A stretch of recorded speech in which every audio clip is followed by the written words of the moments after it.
la voz de un ángel dijo que te diga, celebra la vida. Queridos amigos, un sábado más con ustedes, 2 horas maravillosas para compartir y poder disfrutar de su compañía y por supuesto ustedes llamarnos las veces que quieran. Nosotros acá, tu opinión importa. Eso es Capital en Familia, quien les habla Jesús Alzamora. Y el día de hoy tengo un invitado realmente de lujo. Yo diría el más reconocido laboralista en nuestro medio, un colega y un amigo, el doctor Ricardo Herrera. Él es socio del Estudio Muñiz. Y vamos a hablar con él de algunos temas interesantes. ¿Qué ha pasado con la fuerza laboral? ¿Qué reformas hay? ¿Cómo impacta este ingreso de nuestros hermanos venezolanos? En fin, Ricardo, bienvenido a Capital en Familia. Gracias, Jesús. Buenas tardes. Un gusto tenerte acá. Cuéntanos, la gente se pregunta, ¿cada cierto tiempo hay reformas laborales? ¿Cambios? ¿Ajustes? ¿Hay una reforma laboral realmente ahora o seguimos elucubrando qué va a pasar, qué cambios hay o no hay cambios? Yo creo que partamos de la definición de reforma, ¿no? La reforma es un cambio estructural y lamentablemente, pese que han habido esfuerzos legislativos concretos que se han llamado reforma, no creo que hayan concretado una verdadera reforma, ¿no? Porque seguimos con el problema de siempre, que es la informalidad laboral. Más o menos hay 20 millones de personas que conforman la PEA, la población económicamente activa, de los cuales 15 millones son informales. Son trabajadores independientes que no tienen RUC, no tributan, o en todo caso son trabajadores dependientes que están fuera de nómina, ¿no? Seguir muy lejos, en la ciudad, en el corazón del centro de Lima, Polvos Azules, El Hueco, ¿no? Amazonas. Uno va y los dependientes que están atendiendo a los clientes son básicamente trabajadores que no están en planilla, que no reciben pago por horas extras, que no hay CTS para ellos, ni gratificaciones, ni vacaciones, ni utilidades, que cuando se enferman no tienen a dónde ir porque no tienen cobertura del Seguro Social. Entonces está en una situación que la OIT llamaría trabajo indecente, en contraposición al trabajo decente, que es el trabajo formal en planilla. Mira, qué concepto interesante, trabajo indecente. OIT, Organización realmente del Trabajo, Internacional del Trabajo. Yo creo que el principio, mucha gente dice, si nos vamos al extremo de querer formalizar, vamos a tener un sobrecosto. Las empresas van a comenzar a tener problemas, van a perder el trabajo mucha gente. ¿Qué opinas tú? Yo creo que, en efecto, muchas microempresas, en particular, no tanto pequeñas empresas, sino microempresas, donde la informalidad laboral es 94%, cuando el promedio es 75% en el Perú, tienen como gran problema, gran valla, por básicamente la economía de subsistencia que tienen, no alcanza el dinero para tener a la gente en planilla, el pago de la remuneración mínima vital. Yo creo que ahí tienen un escollo que no pueden superar, ¿no? Si uno va, repito, a los centros comerciales como Polvo Rosado, Polvos Azules, uno va a darse cuenta que los dependientes ganan menos que el mínimo vital, aun cuando trabajan tiempo completo. Entonces, pagar 930 soles, que es lo que se paga ahora como mínimo vital, es algo para nosotros, creo, impagable por parte de las microempresas, ¿no? Y la ley de pymes contempla la posibilidad de que se pueda acordar en el seno del Consejo Nacional de Trabajo un mínimo vital diferenciado. Como ocurría en los años 70, tú recordarás, en los años 70 el gobierno militar dictaba decretos supremos para reajustar el mínimo vital en función a 2 variables, ¿no? La capacidad económica de la empresa y la región, porque evidentemente el costo de vida no es igual en Lima que en Apurímac o en Totalmente de Dios. acuerdo. Sí, claro, sí recuerdo esa Entonces, época. si vamos a un mínimo vital diferenciado, creo que las pymes podrían entrar a la formalidad o sería ya exigible, ¿no? Tienen un costo laboral del 8%, cuando el costo laboral normal es 50%. Por cada sol de remuneración el empleador tiene que empezar en pagar 50 céntimos adicionales, es alto. Pero creo que ese costo todavía lo pueden pagar las medianas y las grandes empresas. Las pymes tienen esa dificultad, ¿no? Y para mí la gran barrera es el mínimo vital. Y también hay un componente cultural que duda cabe, ¿no? Somos un país informal, de cultura informal. Nosotros nos manejamos de una manera acá, cruzamos la frontera para no ir muy lejos a Arica y manejamos de otra manera. Porque evidentemente hay un nivel de coerción eficaz, ¿no? La ley se cumple y el que no la cumple tiene consecuencias. Entonces yo creo que lo que debe hacer el Estado es lanzar una gran campaña de formalización laboral y tomar medidas concretas. Por ejemplo, el 40% de las pymes tienen como principal o único cliente al Estado. ¿Qué pasaría si el Estado les exige para los procesos de selección, para contratarlas, que pasen una certificación laboral, un ISO laboral, que demuestren que todos sus trabajadores están en planilla? Yo creo que evidentemente las pymes van a tener que hacerlo, porque de lo contrario perderían a su gran o único cliente. Entonces, por un tema de decisión económica relevante, deberían pasar a la formalidad.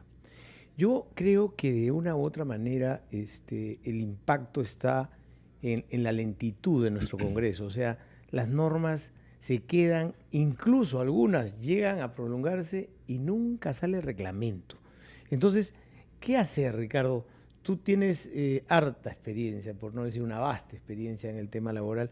¿Qué hacer para que esa, digamos, posibilidad de acceso a beneficios humanos, humanitarios, razonables, puedan generarse?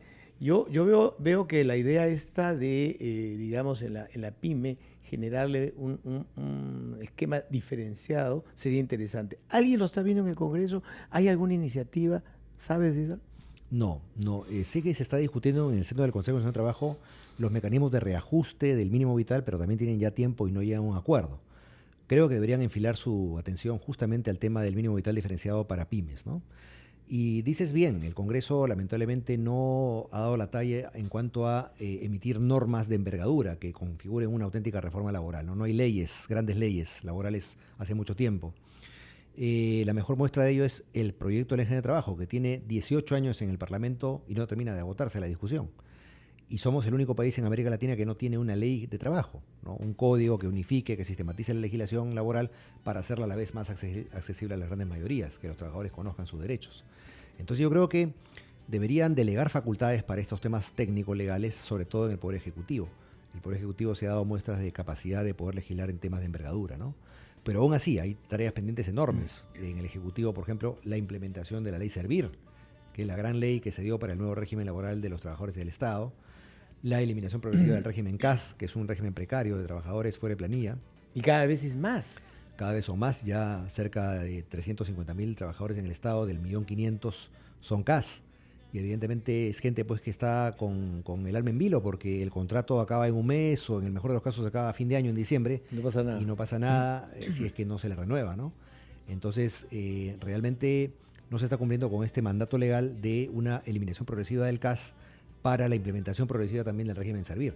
No hay un solo trabajador bajo la ley de servicio civil todavía en el Estado, ¿no? Ojalá que, digamos, si nos están escuchando tanto el Ejecutivo como el Legislativo, comiencen a tomar un poco de importancia al tiempo, más allá de la discusión que pueda haber, porque el tiempo es un gran enemigo, porque un problema que comenzó de repente con 100.000 en CAS, hoy ya son 350.000, y si seguimos en un statu quo van a llegar pues al 50% de la población, digamos, que está en el Estado bajo este régimen.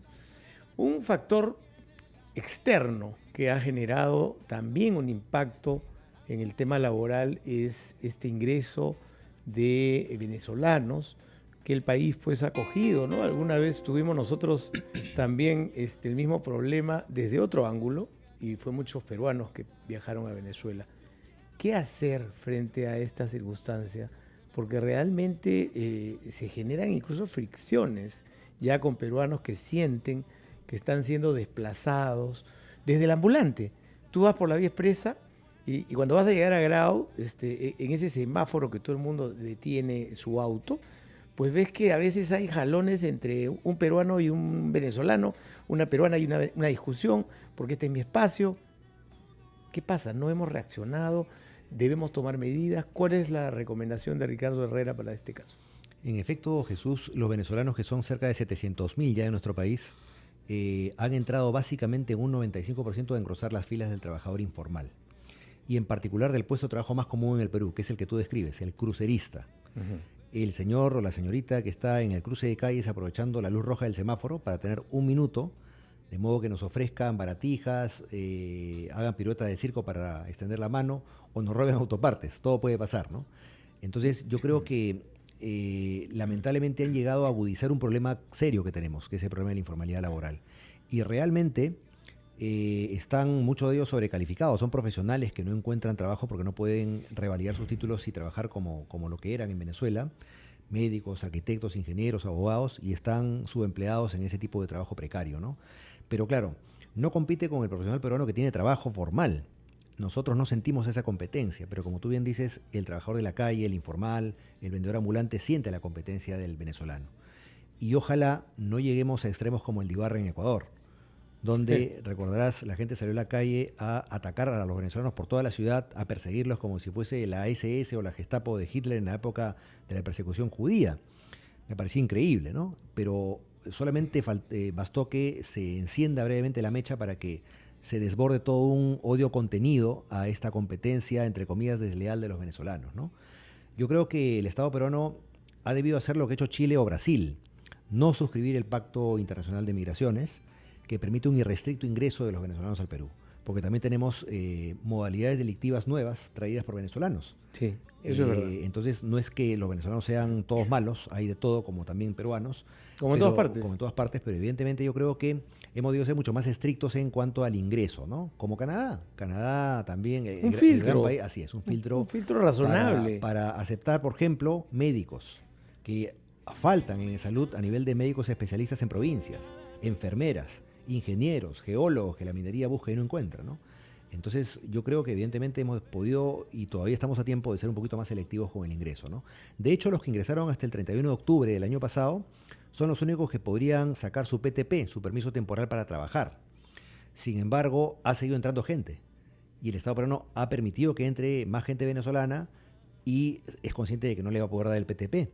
Entonces es gente que viene a ser informal y a competir con nuestros trabajadores en su gran mayoría.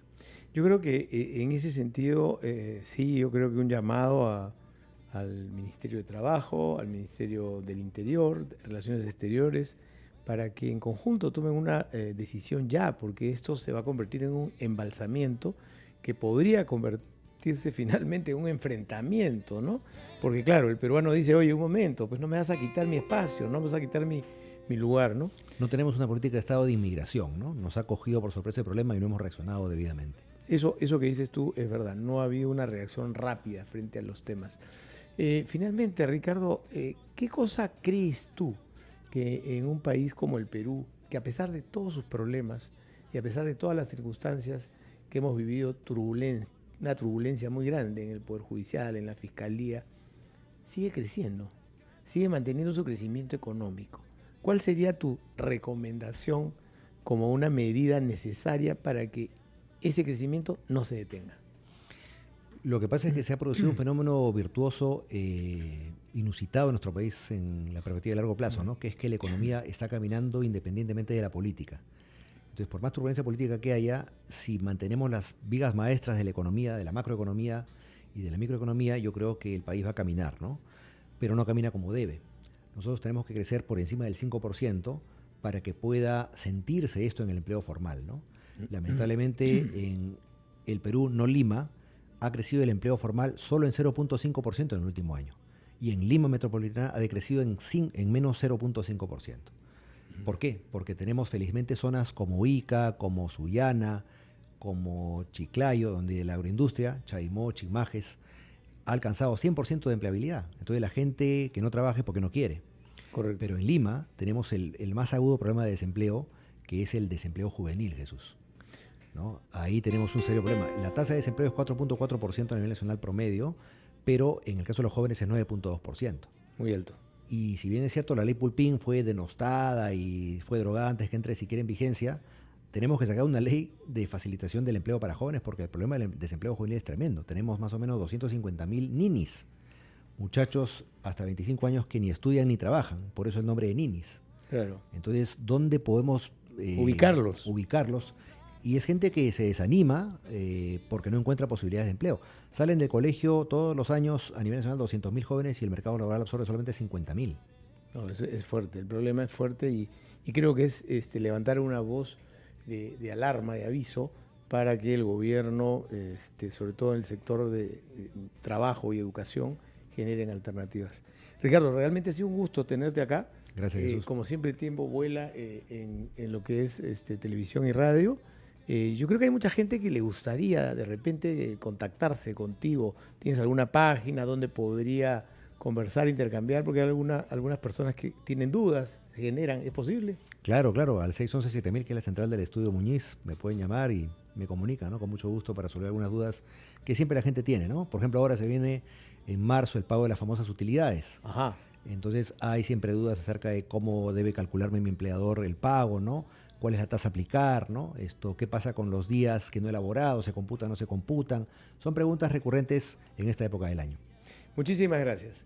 Muy amable por estar con nosotros. A ti, Jesús, por la invitación. Buenas tardes. Queridos amigos, estuvo con nosotros el doctor Ricardo Herrera, socio del Estudio Muñiz y un experto en materia laboral. Nos vamos a ir a un corte comercial y regresamos, por supuesto, a reforzar, a seguir con nuestra campaña. A ver, señor director de cámara, si enfoca lo que dice acá. Respeto, guarda respeto. Nuestro primer vocero, que estuvo la semana pasada, el alcalde de Miraflores, ya está haciendo sentir la campaña en Miraflores. Se vienen también voceros que nos han llamado de diferentes distritos y de diferentes medios. Respeto, guarda respeto. Capital en familia. ¿Quién les habla? Jesús Alzamora.